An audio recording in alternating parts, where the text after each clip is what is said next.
Muchísimas gracias a todos.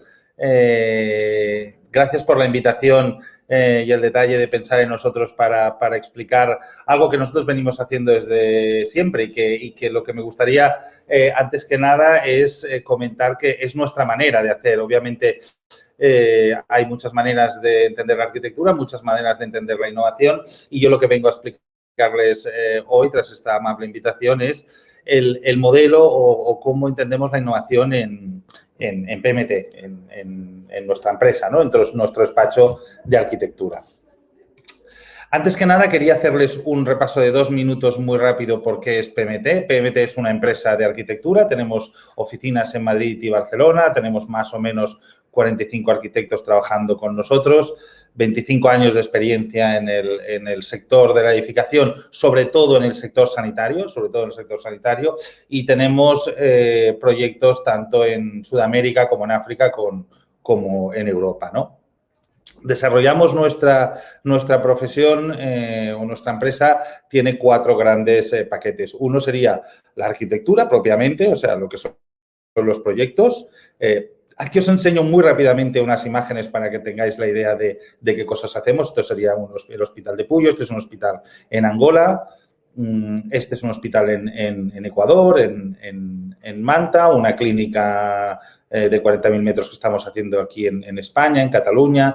Este es otro equipamiento muy grande, un hospital también en Ecuador, en Manta.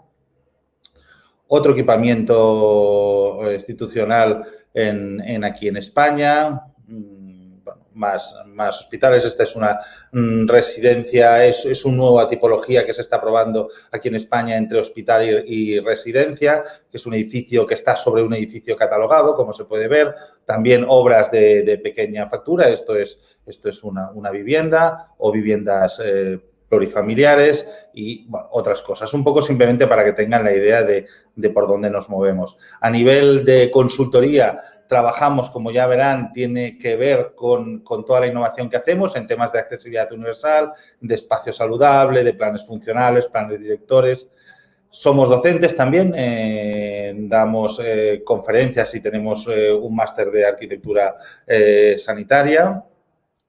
Y por último, que es lo que nos interesa, el apartado de I+D, ¿no? Nosotros tenemos más o menos aproximadamente, para que se hagan la idea, el 10% de nuestra plantilla dedicada exclusivamente a investigación.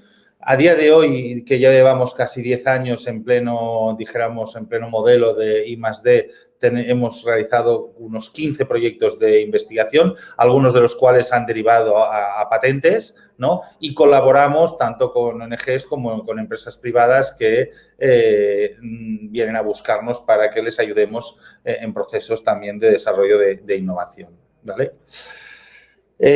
Para ser muy honestos y poder dar una explicación, dijéramos, que pueda ser lo más útil para aquel que la escucha, queríamos hacer un ejercicio de transparencia y explicaros qué errores hemos cometido en estos años en la implantación de la innovación, ¿no? Y por eso queríamos explicaros cómo ha evolucionado la innovación en PMT. Cuando empezamos, mi socio y yo, que es este que está sentado y yo soy el que está de pie aquí dibujando, nosotros decidimos que queríamos tener un despacho basado en la innovación y entonces empezamos a innovar sobre el proyecto. ¿Eso qué quiere decir? Que cuando nos encargaban un proyecto, pues intentábamos aportar en ese proyecto soluciones novedosas o soluciones innovadoras. ¿Qué nos pasó después de un par de años o 3 de intentarlo? Lo que nos pasó es que el proyecto era demasiado poco tiempo. Al final, un proyecto duraba 6 meses y en 6 meses no daba tiempo a profundizar en aquel reto que nos habíamos planteado, ¿no?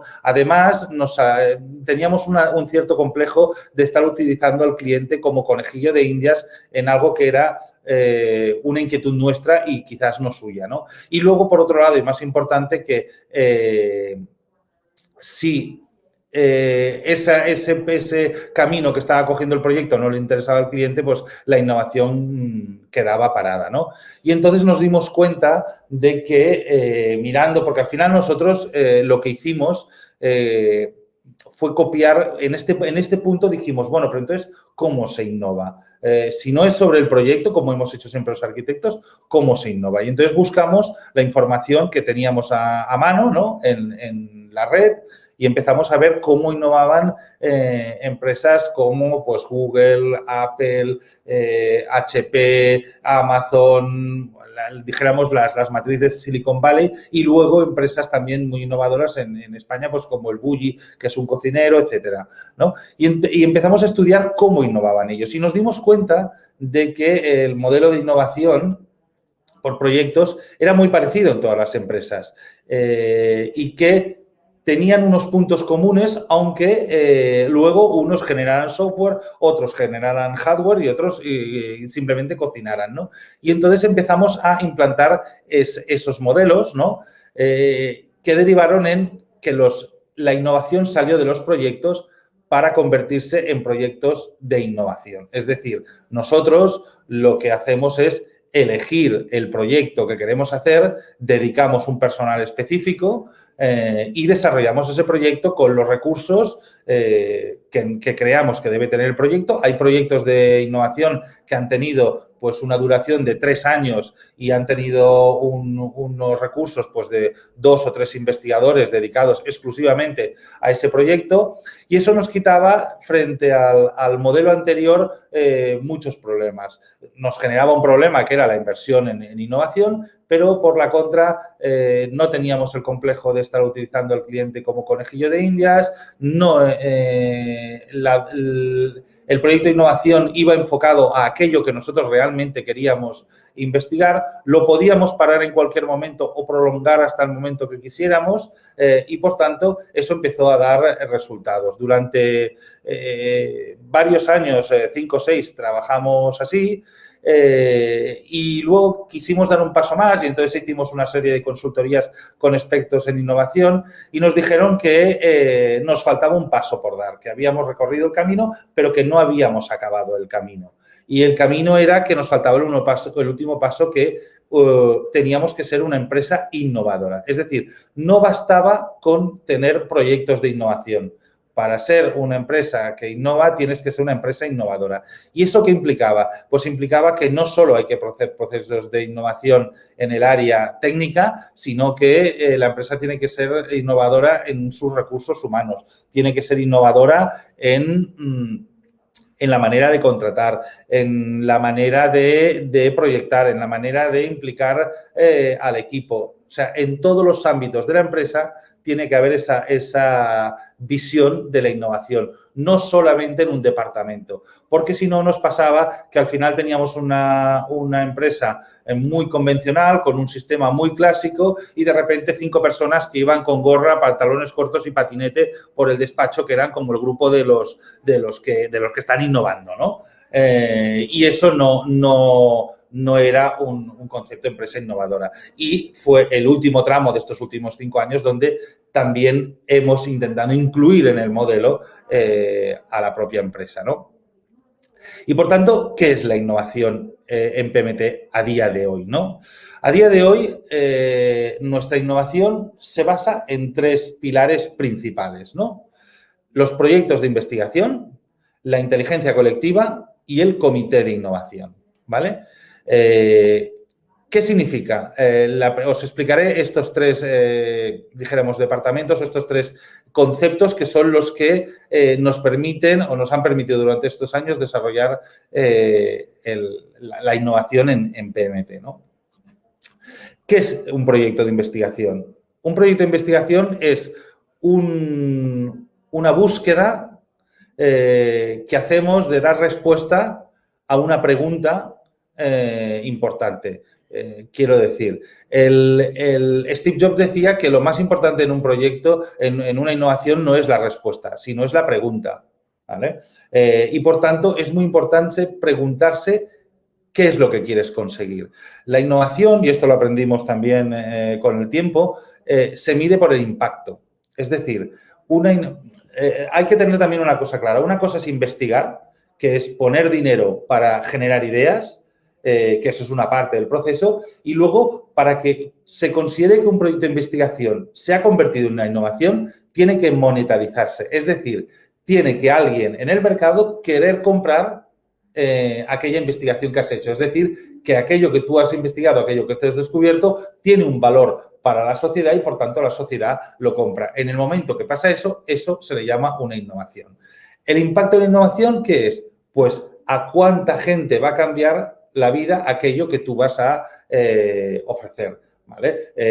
Pues no es lo mismo ser capaz de descubrir cuál es la mejor manera para parear una mariposa de una especie con la otra, que ser capaz de curar el cáncer. Los dos pueden ser innovaciones en su campo, pero la de mayor impacto será la del cáncer, ¿no? Entonces, el impacto es un valor muy importante con el que medimos todos los proyectos de innovación y, por tanto, el gran esfuerzo en el departamento de investigación y en toda la empresa es encontrar preguntas que sean suficientemente importantes como para mejorar el mundo en el que estamos, ¿no? Os pondré unos ejemplos muy claros. Pues una pregunta que nos la hicimos hace ya como 10 años, que era, ¿es posible construir un hospital o cualquier edificio accesible para todo el mundo? Y todo el mundo es cualquier persona, tenga la limitación que tenga. Bueno, ese fue un proyecto que fue el Clear Code Architecture, que fue un proyecto que duró de investigación 3-4 años y luego lo llevamos poniendo en práctica pues ya casi unos 6 o 7, ¿no? Que no ha sido más que generar dijéramos, analizar todas las enfermedades y limitaciones que existen según la OMS y ser capaces de dar respuestas de la arquitectura en cualquier espacio de la arquitectura a esas enfermedades por grupos y ser capaces de cuantificarlo de manera objetiva para dar una puntuación. Es decir, nosotros podemos llegar a un espacio y pasando un checklist bastante amplio, somos capaces de decir para todos los tipos de limitaciones que existen, el nivel de accesibilidad universal de ese espacio, pues en este caso esta etiqueta que veis aquí, esta medalla, dice que ese espacio es un 92% accesible desde el punto de vista de la accesibilidad universal. Pensemos que a día de hoy la accesibilidad contempla prácticamente los problemas de motricidad, sillas de ruedas, algo de ciegos y sordos, pero no contempla nada más, ¿no? Cuando pasamos la normativa y la aplicamos al Clear Code, nos está dando que estamos aún en un 40%, ¿no? Y eso se ha convertido en un programa informático que es el que nos ayuda a hacer estos análisis. Otras preguntas que salieron es, ¿podemos desde la arquitectura ayudar en el proceso de curación de un paciente o al menos a mejorar? Eso nos generó otro proyecto de investigación que es Friendly Materials, ¿no? Que es ser capaz, lo que estamos haciendo es analizando cualquier producto que exista en el mercado en base a 40-45 valores de composición química, emisión de VOx, de ftalatos, para ser capaz de dar una puntuación de 0 a 100 del nivel de salud que genera ese producto en el aire que respiramos, ¿vale?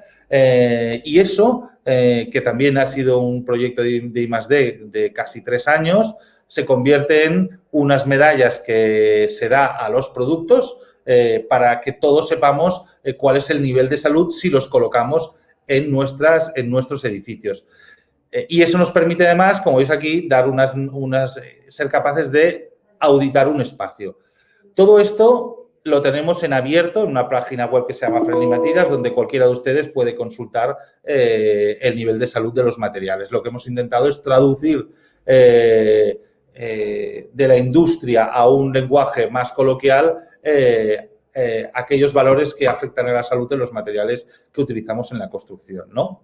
Otro era cómo podríamos optimizar el tráfico de personas y materiales en los hospitales donde la eficiencia de las circulaciones es muy importante. Bueno, pues fue un proyecto que llamamos Matemática de Flujos, que lo que hacía era, en función de las velocidades de ascensor, de las velocidades, dijéramos, a la que va una camilla, a la que va una persona, a la que va un médico, a la que va una persona enferma, ser capaces de evaluar para diferentes organizaciones de ascensores y pasillos o organizaciones volumétricas de un hospital, una serie de medallas de eficiencia que nos permiten decir qué modelo volumétrico y de organización de circulaciones es más óptimo desde el punto de vista de la eficiencia de los recorridos, ¿no? Este es otro que les he puesto para que también entiendan que a veces también miramos un poco más allá, ¿no? Este era un estudio que hemos hecho sobre si se podría construir un hospital en Marte. Hemos estudiado los recursos locales que hay en Marte, las maneras de amartizar, que es tomar tierra en Marte, porque aterrizar es tomar tierra en la Tierra, ¿no? Y sistemas de construcción con los problemas que hay de presión atmosférica en Marte. Bueno, esto no deja de ser otro trabajo. O este que fue el primer proyecto de investigación que hicimos en PMT, que fue el hospital paramétrico, que era si era posible diseñar, construir y equipar un hospital en tan solo un año, cuando hasta ese momento lo estábamos haciendo o lo está haciendo el sector entre 3 y 4 años, ¿no? Fue un proyecto en el que estuvimos bastante tiempo investigando, pero luego también estuvimos haciendo pruebas e iteraciones con diferentes modelos. A día de hoy hay algunos de estos hospitales que les he enseñado al principio son hospitales paramétricos, ¿no? Y que hemos conseguido realmente cumplir la promesa de innovación, que era diseñarlos, construirlos y equiparlos y que estén en marcha en aproximadamente 12 meses, ¿no? Tiene que ver mucho con los parámetros que definen un edificio, ¿no? Y la flexibilidad que le dan. Lo que nosotros generamos no es una llave fija, sino que lo que buscamos es generar un edificio que sea una llave inglesa, es decir, que nos permita que pasen muchas cosas, ¿no? Y por último, otro ejemplo, que este es de los últimos, y este sí que ha sido un proyecto que ha sido mucho más corto, mucho más intenso, porque ha tenido muchísimo más personal. Nosotros en plena pandemia, la administración catalana nos llamó para ver si podíamos ayudarles desde la arquitectura con el tema de la pandemia, sobre todo para qué podíamos hacer a nivel de hospitales, y trabajamos muy intensamente durante casi un mes con ellos, mañana, tarde y noche, para generar unos conceptos, y luego nosotros durante estos 4 o 5 meses hemos estado poniendo muchísimo personal para intentar ver qué se podría hacer, ¿no? Y, bueno, pues esto sería objeto de otra conferencia, pero hemos entendido que hay diferentes maneras de presentarnos, de generar hospitales, que sería el e-COVID System o el Compact o el AREVA, que serían las acciones que hacemos dentro de un hospital para poder protegernos del COVID, ¿no? Pero que está en este marco de investigación para generar conocimiento y poder dar una respuesta. Les he de decir que a día de hoy hemos tenido la suerte de que el modelo este que hay abajo del e-COVID Compact, a día de hoy se están construyendo 5 hospitales así en Cataluña para dar respuesta, que estarán acabados ya el próximo mes, para dar respuesta a la segunda y tercera ola de contagios que estamos teniendo aquí en España, ¿no? O los protocolos que hemos generado y enviado a nuestras obras, o los que hemos hecho de trabajo seguro en la oficina para nosotros, pero que hemos enviado también a nuestros clientes para que puedan. Eso es lo que afecta a nivel de proyectos de investigación, ¿no? O sea, que, como os decía, es un departamento independiente que tiene pues entre 4 y 5 personas, que lo que hace es que haya entre 2 y 3 proyectos en paralelo cada año investigándose en la oficina, y que llevan su camino y que se prorrogan cada 6 meses, son paquetes de 3, 6 meses, y depende de cómo vaya el proyecto, se corta y se para esa investigación o se continúa hasta que, no sé si porque nosotros no somos muy listos o por qué, pero es verdad que para que un proyecto de investigación nuestro se convierta en una innovación que luego tenga un valor en el mercado, la media nuestra está siendo casi 3 años de investigación con esos recursos, ¿eh? Pero, ¿qué es lo otro importante en la innovación? El concepto de inteligencia colectiva como metodología. Es decir, esta es una foto del despacho pues hace 2 años, ¿no? Es triste desaprovechar tanta cabeza como vemos aquí, ¿no? Todas estas cabezas tienen algo que decir, algo que pensar, una opinión que dar, muy dispar, muy diferente, muy... Sería ridículo que solo el calvo que está a vuestra izquierda, que soy yo, el único que diera ideas, ¿no? Entonces, lo que tenemos es un modelo de inteligencia colectiva basado en que toda la empresa tiene que dedicar obligatoriamente 2 horas, cualquier miembro de la empresa, pero sea el administrativo, sea arquitecto, quien sea, 2 horas semanales de su tiempo a aportar cosas, a aportar. ¿Y cómo se aporta? En lo que llamamos los paneles de proyecto. Nosotros tenemos por toda la oficina repartidos unos paneles en los que los directores de cada departamento cuelgan preguntas. Tanto los de los proyectos de investigación como de los proyectos de arquitectura, como el departamento de comunicación, el departamento de finanzas, que también hace sus preguntas, y entonces genera unas preguntas y durante un mes todo el mundo aporta y dice, oye, pues mira, esto que has preguntado yo lo haría así. O cualquier persona del despacho puede coger y sobre una planta que hay dibujada de un proyecto puede dar su versión sin necesidad de tener que preguntar a nadie. Un estudiante recién entrado en nuestro despacho puede coger directamente y sobre un croquis que yo haya hecho y haya colgado, el dar su opinión de si eso está bien, está mal o simplemente que se le ocurre otra manera de atacar ese problema, ¿no? Esos son los paneles de proyecto. Como veis, esta es una parte de la oficina, pues aquí veis al final, colgados, pues pone, si vais viendo a la izquierda, pone Arabia Saudí, Clínica Girona, Frater, Clinic, Machala, Manta, eso van siendo paneles donde la gente va colgando fotos, va colgando post-its, y toda la oficina está, dijéramos, empapelada con estos proyectos. ¿Veis? Ya que hay ejemplos, pues está el que cuelga un croquis hecho a mano y pone unas explicaciones en un post-it, o el que cuelga una foto, o el que siguiente cuelga un post-it y va dando ideas. Y entonces esas ideas se recogen mensualmente por los líderes de ese área para analizarlas, ver cuáles se pueden implantar, cuáles no, cuáles son útiles, dar feedback a aquellos que han participado y colgar una nueva pregunta, ¿no? Aquí veis pues que al final del mes el panel acaba estando prácticamente a reventar de información, ¿no?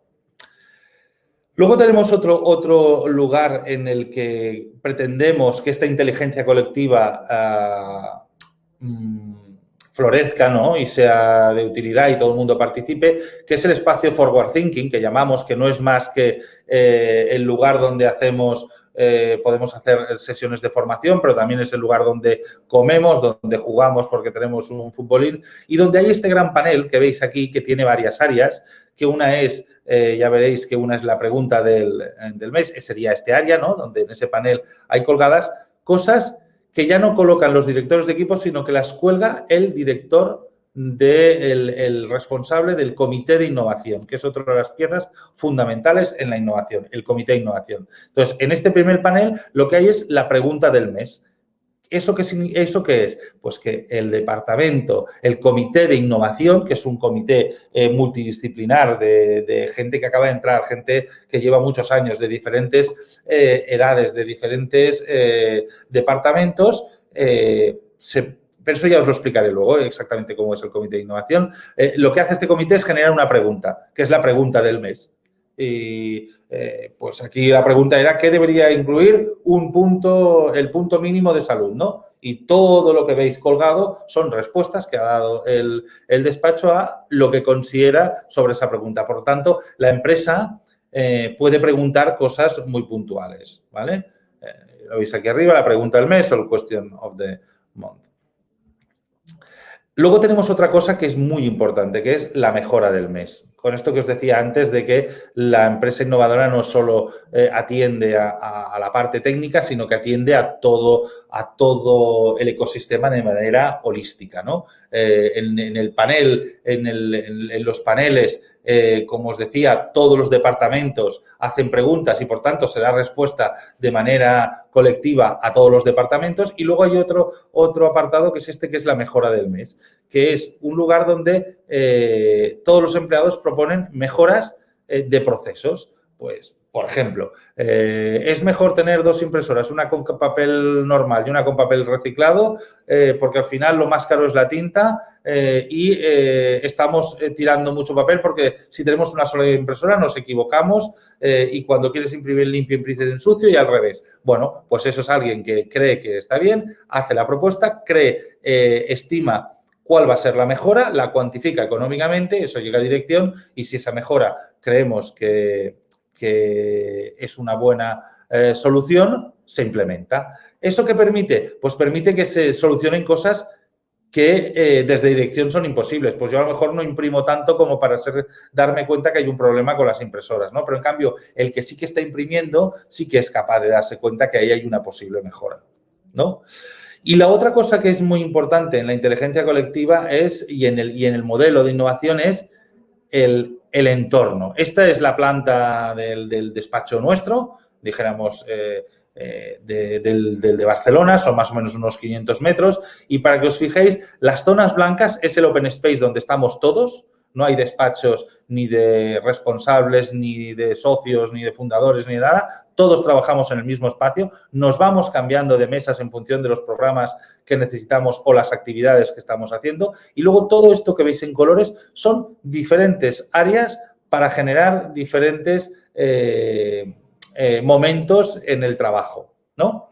Y que eso ayuda a que funcione el open space, porque tú trabajas a lo mejor muy bien en el open space, pero cuando necesitas concentrarte hace falta una sala de concentración, ¿no? O cuando tienes que reunirte probablemente molestas. Entonces, todos estos espacios, algunos son más sencillos, como esto que veis aquí, que son salas de reuniones y de videoconferencias, otros que empiezan a aportar ya cosas diferentes, ¿no? Esta mesa alta que veis aquí con taburetes es lo que llamamos el speed meeting. Esto es una mesa para tener reuniones cortas de entre 5 y 15 minutos, no pueden ser más. Por eso la vocación es estar como de pie, como que casi que me estoy yendo, no me he sentado.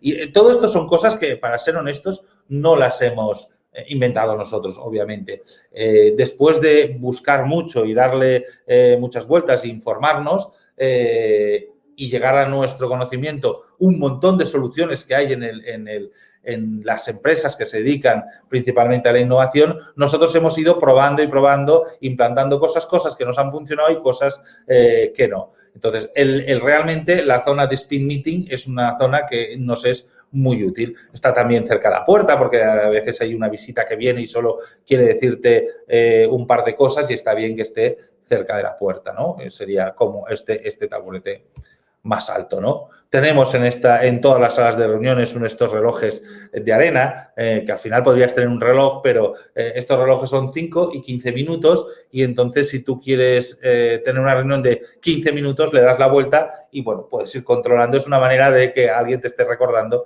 que solo tienes 15 minutos para esa reunión, ¿no? Esto sería lo contrario, lo que llamamos el slow meeting, ¿no? Es decir, una reunión que se produce en un entorno diferente al de una mesa de reuniones, en un entorno más parecido a lo que sería un salón, un estar, en el que a nivel neurológico tu respuesta a los problemas es diferente a la que das si estás en una mesa de reuniones convencional, ¿vale? Y por eso tenemos varias salas de sofás, varias salas con mesas convencionales, el espacio del fast meeting, ¿no?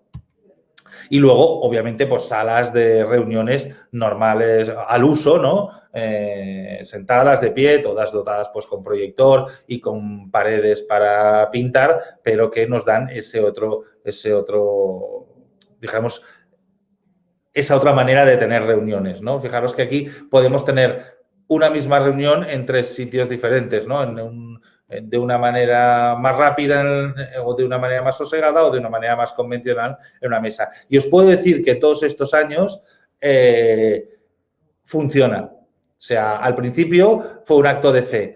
Y hubo cosas que nos funcionaron, pero esto nos funciona. La respuesta que das o cómo va una reunión, de tenerla en una mesa como esta que estáis viendo o tenerla en unos sofás es muy diferente, porque la sensación que tienen aquellos que están en la sala de reuniones de sofás es más íntima, menos agresiva, más vinculada dijéramos, al corazón que a la cabeza, y se tienen en cuenta cosas diferentes, ¿no? Es curioso, pero así funciona nuestra cabeza.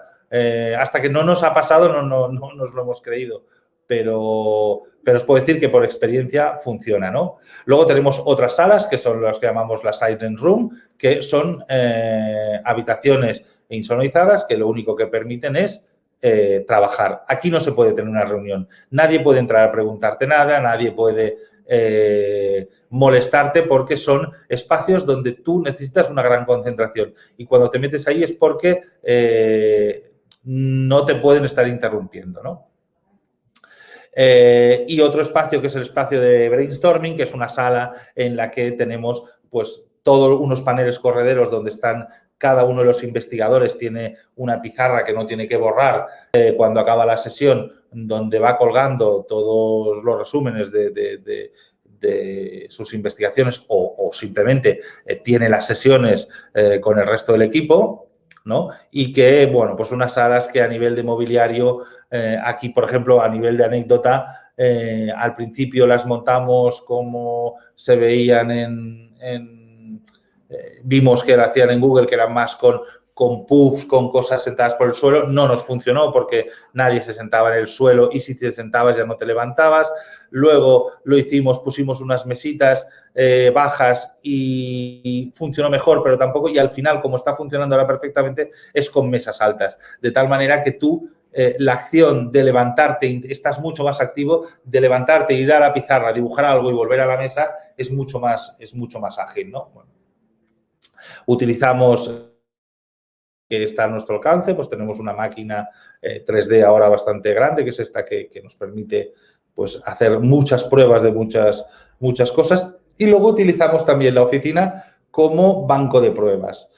Todo esto que veis de este podotáctil que hay en el suelo para ciegos y esto que es un hito donde el ciego puede leer, y esto todo son cosas que nosotros, productos de proyectos de investigación que hacemos y que lo probamos en el despacho antes de, dijéramos, de proponérselo a un cliente, ¿no? Bueno, aquí vais viendo pues otras imágenes del despacho, señalética inclusiva, ¿vale? Y por último, el comité de innovación, ¿no? El comité de innovación fue una de las cosas últimas que incorporamos al modelo de I+D. Lo incorporamos hace como, yo diría que 5 o 6 años. Y el comité de innovación no es un, dijéramos, un grupo de personas que se dediquen a innovar. El comité de innovación es un grupo de personas que lo que garantizan es que la innovación esté viva en la empresa, que cumpla los objetivos planteados y además se preocupa de estar todo el rato viendo qué nuevas opciones, qué nuevos procesos, qué nuevos protocolos se pueden utilizar para mejorar la innovación, ¿no? Aquí hay un ejemplo, esto que veis que es el Innovation Feedback, es una revista interna, de tirada interna, pero que hace el comité de innovación porque nos dimos cuenta que en esos paneles que os contaba al principio, donde colgamos toda la información y donde todo el mundo aporta, empezó a bajar la intensidad con la que la gente aportaba. La gente dejó de aportar, la gente se aburría o ya no le interesaba tanto. Y nos dimos cuenta que el problema era el feedback. Es decir, que al final la gente aportaba, pero no sabía si lo que había aportado alguien lo había leído,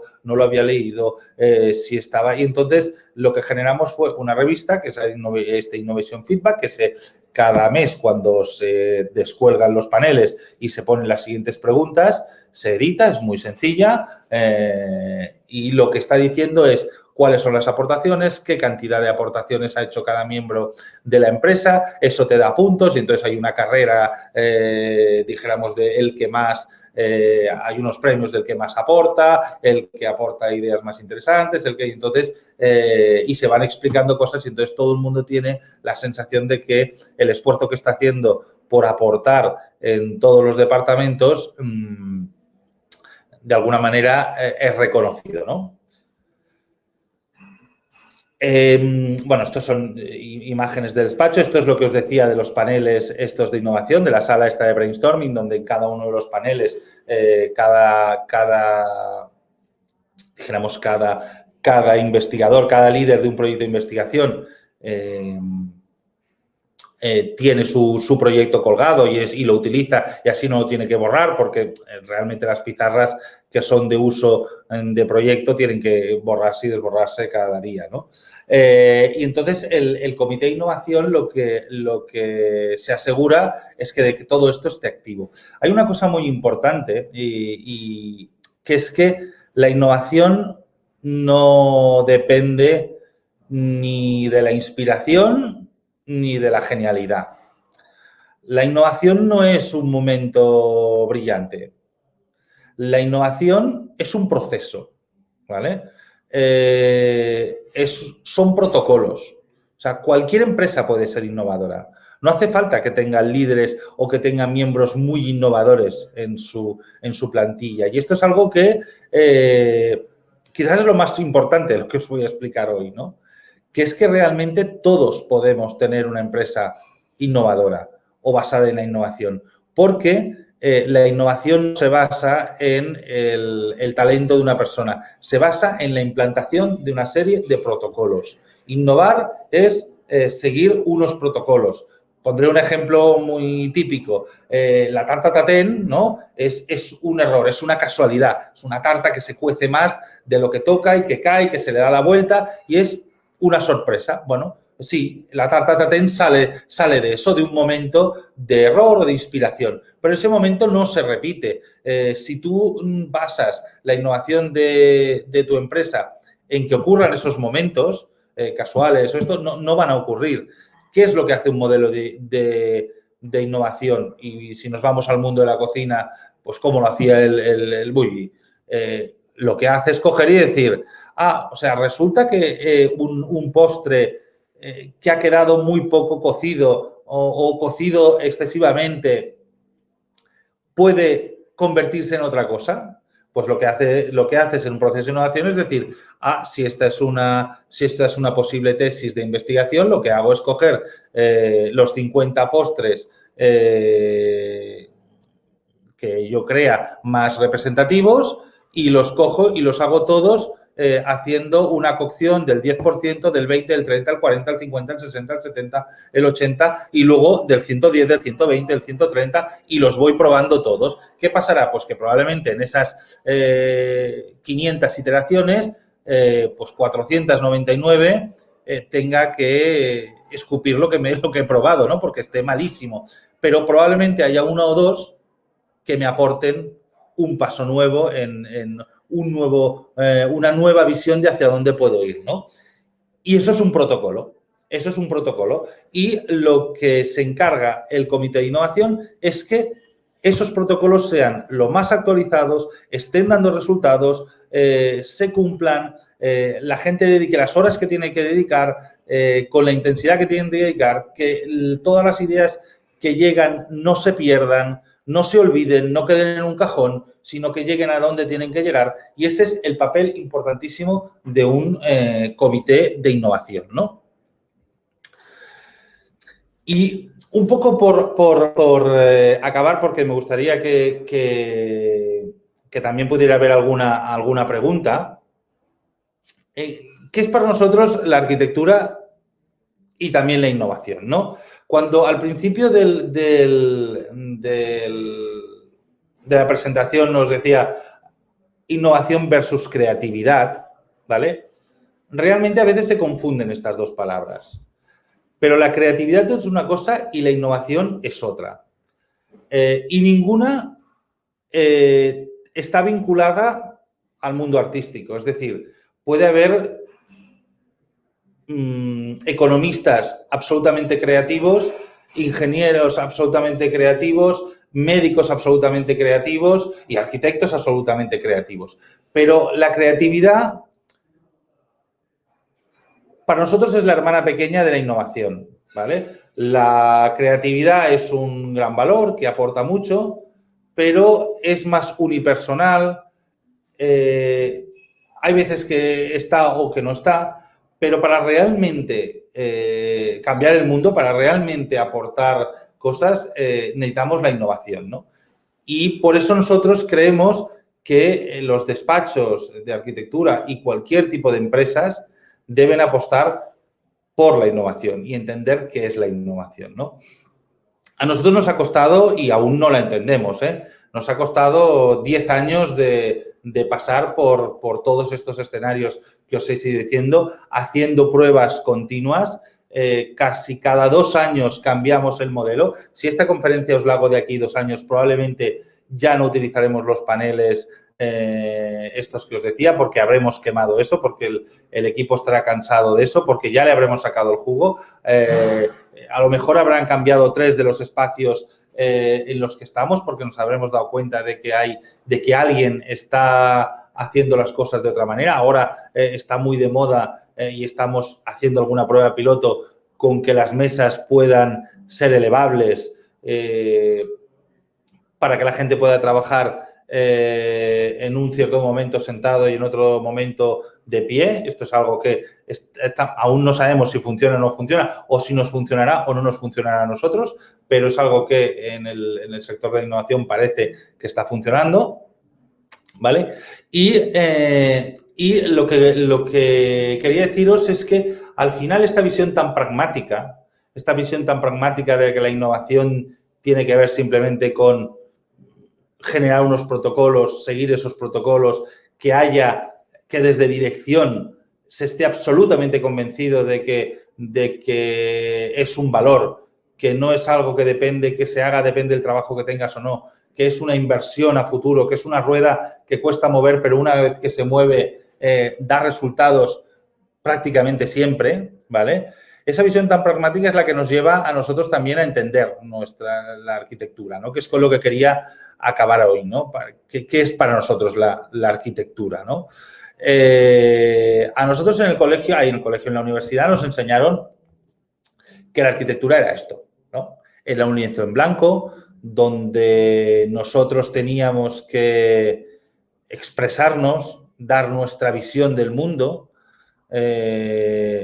y que al final realmente era una cosa muy personal, ¿no? Nosotros creemos que la arquitectura es esto. Creemos que, sinceramente, la arquitectura es una caja de herramientas. De una caja con herramientas muy potentes. O sea, realmente la arquitectura tiene una gran capacidad para cambiar el mundo, mucho más de lo que nos pensamos. Y por eso creemos que hay que utilizarla de manera muy responsable, ¿vale? Creemos que la arquitectura, nosotros siempre decimos que no somos un taller, ni una oficina, ni un despacho, decimos que somos una empresa de prestación de servicios y que nuestra vocación, nuestra voluntad, nuestra manera de entender nuestra profesión es solucionar los problemas que tiene nuestro cliente directo y si de rebote podemos solucionar algún problema más gordo que tenga el mundo, lo hacemos. Pero eso lo hacemos más en el apartado de I+D, ¿no? ¿Qué otra cosa creemos que es la arquitectura? Es convertir problemas en oportunidades. Entender que cualquier proyecto tiene problemas, que cualquier cliente viene con sus necesidades y que a lo largo del proceso siempre nos vamos a encontrar con problemas. Y que esos problemas, precisamente, no son el defecto del proyecto. Esos problemas son la oportunidad que te da el proyecto. Es decir, en este caso, pues mira, esta persona que le faltaba una pierna la ha convertido en una altavoz, ¿no? Pero Amy Mullens, que algunos las debéis conocer, que es una atleta paralímpica y una modelo, es una persona que tuvo un problema en las piernas cuando era pequeña, decidió cortárselas y desde entonces es un coach y va por todo. Si buscáis en internet Amy Mullens la encontraréis 50.000 veces y ella siempre dice que para ello esas piernas, el no tener sus piernas normales no ha sido una discapacidad, es una supercapacidad porque ella puede hacer cosas que nadie hace, que es que ella puede cambiar de altura. Ella puede, varía su altura entre 0 y 15 centímetros en función de la situación y el evento. Ella puede ponerse unas piernas cuando compiten paralímpicos, no como las de humanos, sino como las de un leopardo, que le permiten ir más rápido y ser más eficiente que un ser humano, ¿no? Y yo creo que la arquitectura tiene que vivir de eso, tiene que ser capaz de entender que nuestra labor es encontrar los problemas y convertirlos en una gran oportunidad, ¿no? Y eso también es lo que hace la innovación, encontrar los problemas que hay que aún no tienen solución o los cambios que se van a producir e intentar dar una respuesta. La arquitectura no es individual, no es individualista, o al menos nosotros lo vemos así. El arquitecto, un proyecto no es un dibujo que hace un gran arquitecto en una servilleta en una cafetería y luego el resto simplemente es desarrollar. Un proyecto es inteligencia colectiva, es entender que somos un equipo, que el arquitecto, como mucho, es capaz de generar una sinfonía, ¿no? Pero que no sabe tocar prácticamente ningún instrumento y lo único que puede hacer es ser capaz de coordinar a aquellos que mejor tocan cada instrumento para que esa sinfonía suene bien. Pero la orquesta no es el director, ni la orquesta es el violinista. La orquesta es el grupo, ¿no?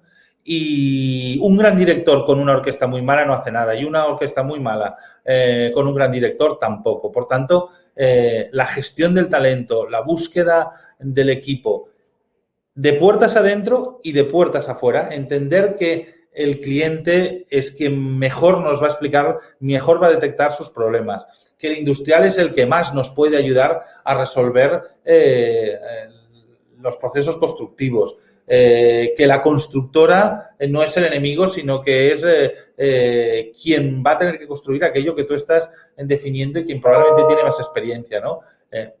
Entender eso es una visión pues, más de inteligencia colectiva, ¿no?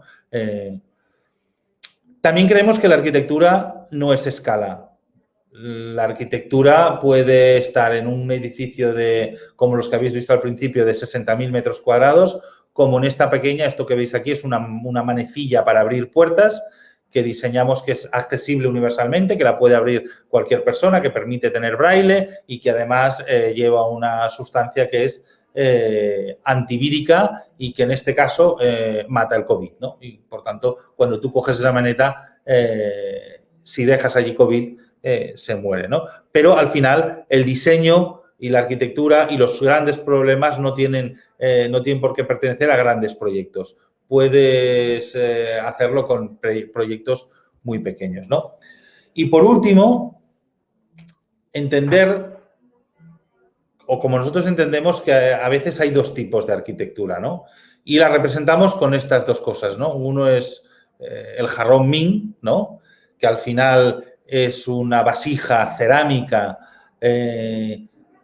carísima. Carísima es que se han pagado cantidades desorbitantes por algunos de ellos, que lo que tienen es un gran valor representativo. Representan una dinastía, pero no tienen un valor funcional, tienen un valor representativo y, por tanto, su función es exclusivamente ser representativa. Y además tienen un nombre, tienen un apellido, Y lo que veis en el otro lado es lo que llamamos aquí en España un botijo o un cántaro, que es una pieza cerámica de barro muy económica, que no se le conoce autor, sino que ha sido la evolución de años y años de inteligencia colectiva, ¿no? Y que tiene una forma que responde exactamente a la función que tiene que hacer. Es decir, tiene una boca grande para llenarlo, una boca pequeña para que salga el agua y beberlo, un asa que ahora veis de canto y no veis el agujero, pero redonda, para poderlo coger bien, pero para colgarlo debajo de un árbol, a la sombra, porque este maravilloso instrumento lo que consigue es que si tú colocas agua a 25 grados debajo de un árbol en verano, esta cerámica suda, es decir, saca parte de ese agua afuera, que se evapora y se produce lo que se llama la refrigeración adiabática y consigue bajarle 10 grados la temperatura al agua. ¿Eso qué significa? Pues que esta pieza, mucho más económica, sin autor, sin nada, y con una función casi mágica, ¿no? Es lo que para nosotros representa la arquitectura. Claro que hay arquitectura que puede ser como un jarrón Ming, porque hay veces que te piden un jarrón Ming, pero eso son muy pocas veces y en algunos puntos especiales y algunos arquitectos especiales. Pero el 90% de arquitectura debe ser un botijo o un cántaro, que es algo que sirva para solucionar problemas de la manera más eficiente, más económica y más consensuada, ¿no? Decía Steve Jobs que cuando tú creas algo para que funcione a la perfección, la belleza viene sola, ¿no? Nosotros creemos que esta frase es cierta, pero creo que es más cierta si en vez del iPhone le colocamos el botijo al lado, porque además este es muy económico, ¿no? Y con esto quería acabar. Me han sobrado, veo, 10 minutos, por si alguien quiere preguntar. Y bueno, muchas gracias por la atención. Como os decía al principio, os he explicado nuestra experiencia, lo que a nosotros nos ha funcionado. Ha habido muchas cosas que no nos han funcionado, de cosas que hemos oído. Por lo tanto, es un camino que cada uno debe recorrer. Pero yo os motivo a todos o intento motivaros para que recorráis este camino, porque es un camino que al final necesita tesón, necesita dedicación, pero que no es tan difícil de recorrer y normalmente te acaba llevando siempre al éxito.